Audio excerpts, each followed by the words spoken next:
हम सविता दास महा आब हरदी रस्म सब होइ छै तऽ ओहीके एकटा स्वरचित अहाँ सबके गीत सुना रहल छी तऽ सुने जाओ ठीक ने।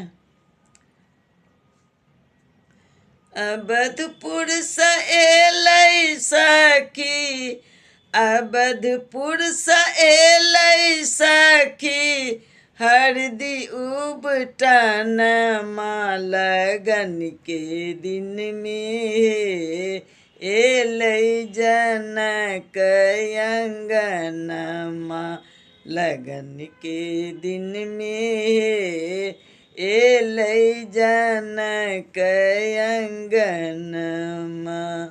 सिया सुकुमारी के हरदी लगबियनु, सिया सुकुमारी के हरदी लगबियनु, हरदी लगा क अंग उंगारियनु, नैना में कजरा, नैना में कजरा, धीरे सा लगबियन हे लगन के दिन माँ एलै जनक अंगनमा लगन के दिन माँ एलै जनक अंगनमा।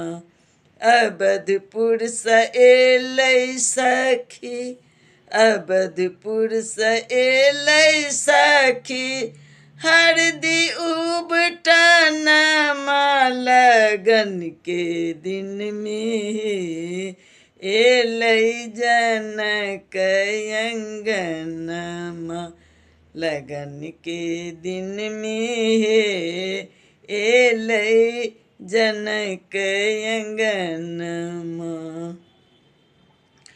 अंग उंगारी क सिया के सजबियनु,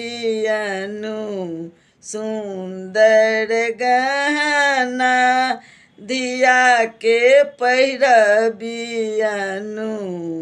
अंग उंगारी के सिया के सजबियनु, सुंदर गहना धिया के पहिरबियनु, देखथिन सिया के, देखथिन सिया के, सुंदर सजन माहे लगन के दिन माँ एलै जनक अंगनमा लगन के दिन माँ एलै जनक अंगनमा।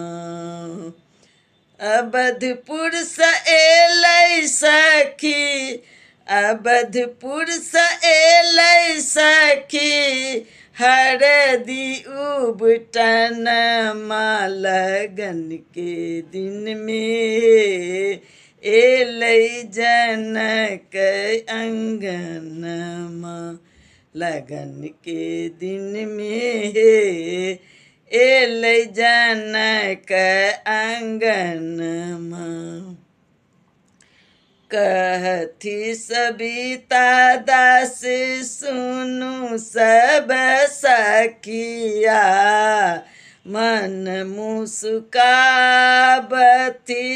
हमरो सिया धिया, कहथी सविता दास सुनु सब सखिया, मन मुस्काबथी